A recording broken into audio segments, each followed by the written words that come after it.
because this comes from a guy, his name was Scott Sandlin. And Scott was a college athlete, and the thing about college athletes is these are young men who are, who are really sort of working the hell out of their body and being pushed to do so, right? And tend to develop lots of problems. There's all kinds of damage done to people in colleges, in athletic programs.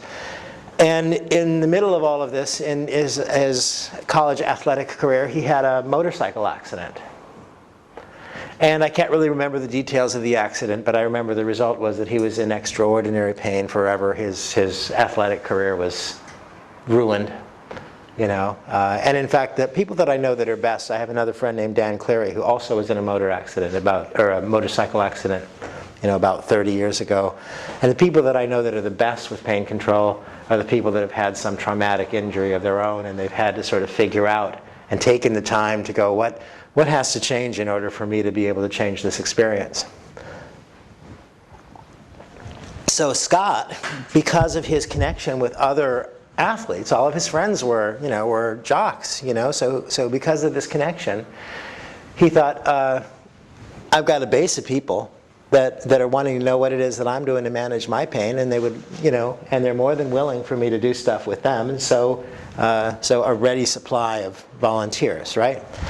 And what he finally came up with that I thought was really interesting is in my immediate observation, the first time I sort of was exposed to that, I thought, well, that's so silly.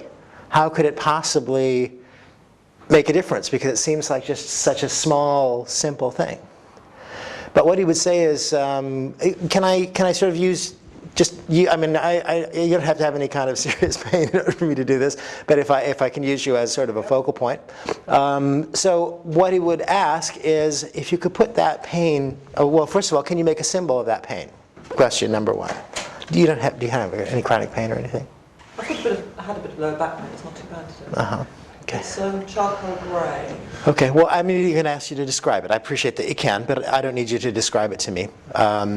If I were doing this as a hypnotic process, I might, because then I would start modifying those elements the way I had described earlier. But Scott's process is even simpler than that. It's just like make a symbol of the pain, and what I'm going to ask you is, and can you put that symbol in my hand? And by the way, if they say no, there's a real good answer, a really good response to the no answer. You say, change it so that you can put it in my hand. I mean, why struggle with things like this, right? But the other thing that you want to let them know is, will it be okay with you, if this is something you really want to get rid of, would it be okay with you if we make it a little bit worse for a moment, but then we make it entirely better and, and go away? Because if they've been in serious chronic pain, they'll be willing to allow that, right? So there it is in my hand. Now again, what you notice is, it's out here in my hand. By the way, you might notice, as you observe what's happening here, is she's already separated herself from it. It's out here in my hand. So if it was originally located somewhere in her body, there's a level of dissociation that's already occurred that she may or may not be experiencing yet. But the thing that I can do that will let her know that, in fact, that's what's going on is, see, I want you to notice, for instance, how that experience. Now, I understand you're making it up because I really don't want you to feel bad, okay? So make it up. But you can notice how that experience intensifies as this comes closer to you. And it does. And by the way, you don't really want to be in this symbol. I really kind of like to be over to the side of it, and I'm sort of turned in order to talk to all of you all. I think if I were working with her directly, it would probably be in this hand. I could put it here, and I can be off to the side, right? But you notice that it becomes more intense. Now that will teach them about submodalities, whether they're thinking about that or not. That closer means worse. It is, isn't it? So now here's what I want you to notice. Watch this. So as it comes out here, what do you notice? You notice that it diminishes, isn't that right? It's great relief. It's great relief, as a matter of fact, she says. I think that's cool. In fact, I'm a little challenged as to what to do with this. Do you mind if I take it over this way somewhere? Because is it pretty distance from you now, isn't it? So what if, there's a window over here. Can you hear? Yeah.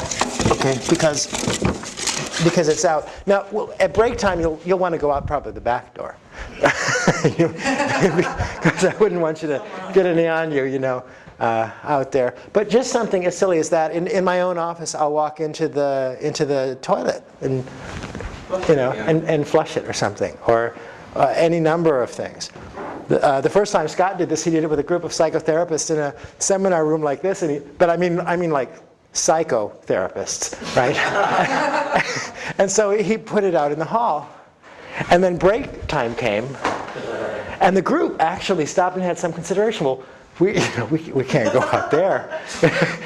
So, like I said, psychotherapists. So they had to send one of them as a representative of the group to go out there and gather it up again so that they could find a new way to dispose of it so that it would be okay for them to actually take their lunch break.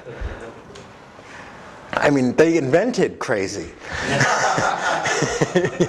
Literally. Yeah, so but isn't that interesting, right?